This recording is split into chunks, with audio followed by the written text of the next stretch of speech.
Hello students, today our topic of discussion is ultimate analysis.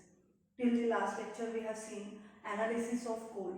Analysis of coal is nothing but to know the different ingredients from the coal. So that ingredients can be known by two different ways, either by proximate analysis or by ultimate analysis. We have already seen the proximate analysis. Now we are going to see ultimate analysis. So we have to systematically perform all these steps so that we can have idea about the different constituents of the coal sample. Now here there are few steps. Number one, we have to determine presence of carbon and presence of hydrogen. Both we have to determine here, carbon and hydrogen. Now for that, just we have drawn this diagram of combustion tubes. Here we took two different samples in two different tubes. Now samples are of calcium chloride and potassium hydroxide. Actually these are there as a solvent, or we can say as absorbent, so that those gas which is released from that coal can be absorbed by this tube, respective tubes. Now here you can see that there is a particular compartment, there may be a particular type of calorimeter like bomb calorimeter. In this there is a small silica crucible in which the sample of coal is placed. Here there is a gas burner, sample of coal and dry oxygen. So dry oxygen, it is passed for the purpose of burning, and here there is a particular temperature is given to that coal sample. Now what we have to do at first, simply at first we have to take a sample of coal and just burn it in presence of oxygen. So here we took a sample of coal and oxygen is passed over it by the particular temperature. Now here there occurs the reaction of combustion. Now whenever the combustion reaction occurs, means there is a presence of oxygen, and it is considered that in our coal sample there is presence of only carbon and hydrogen, because we have to determine only carbon and hydrogen. Now what will happen when 1 mole of carbon is treated with this particular oxygen during burning process? What we will get? We will get here carbon dioxide as a product. Now that carbon dioxide is here we are going to pass. Then at the same time hydrogen is also present there. So we will see the next reaction of hydrogen. So this hydrogen whenever comes in contact with this oxygen, so here it will require half mole of oxygen, and here we will get H2O like this. Now hydrogen when comes in contact with oxygen, it will give water. Carbon when comes in contact with oxygen, it will give carbon dioxide. Now next we have passed these gases through this particular respective tubes. So at first both the gases are passed, means those product which is produced is passed through the particular CaCl2 tube. And friends, we know that CaCl2 is responsible for absorption of water only. Moisture can be absorbed only in the CaCl2 tube. So that's why all the water H2O which is present is absorbed by this particular CaCl2 tube.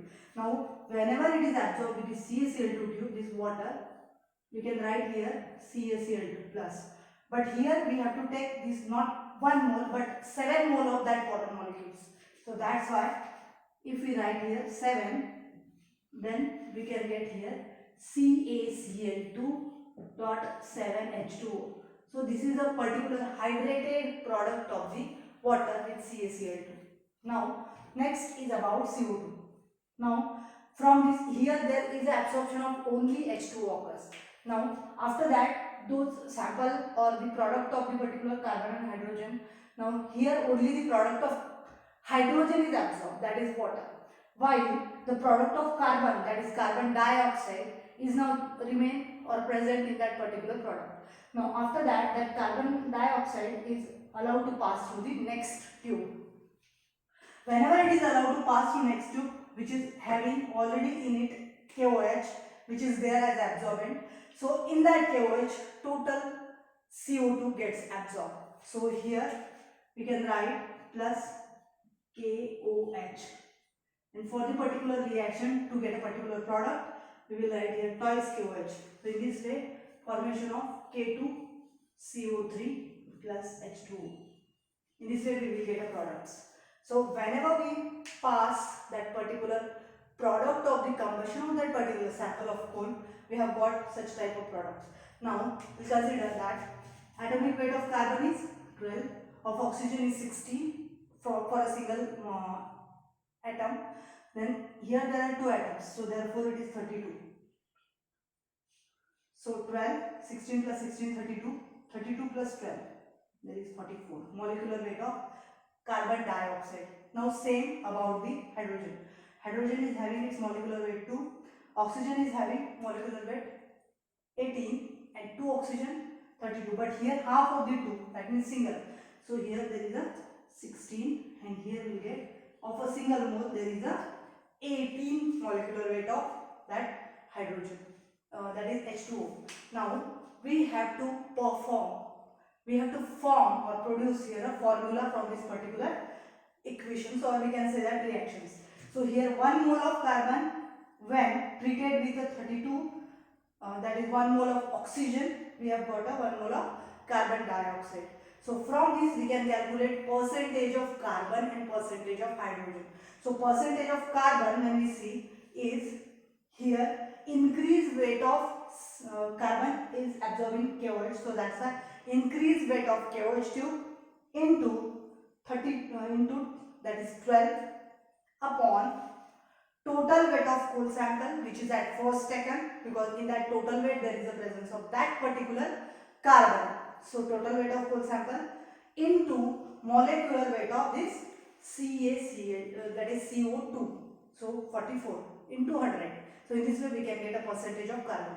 Now in the same way percentage of hydrogen is equals to increased weight of CaCl2 tube, because we know that H2O is absorbed totally in CaCl2, then into 2, which is a molecular weight of hydrogen, then upon total weight of coal sample, because in that coal sample only all the hydrogen was present, and into this 18, which is a molecular weight of 1 mole of water into 100.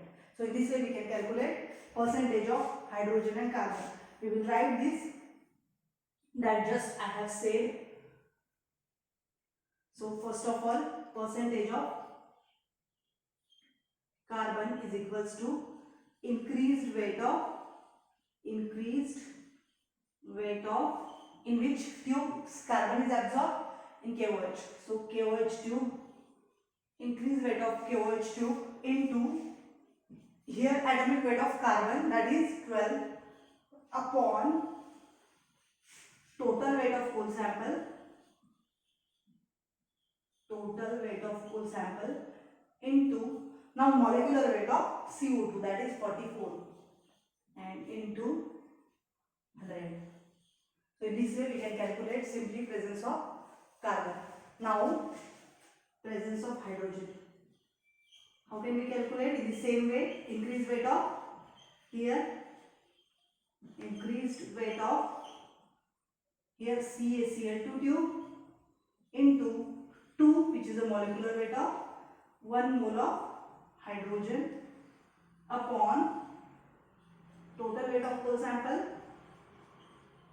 into molecular weight of that water, which is 18 into 100.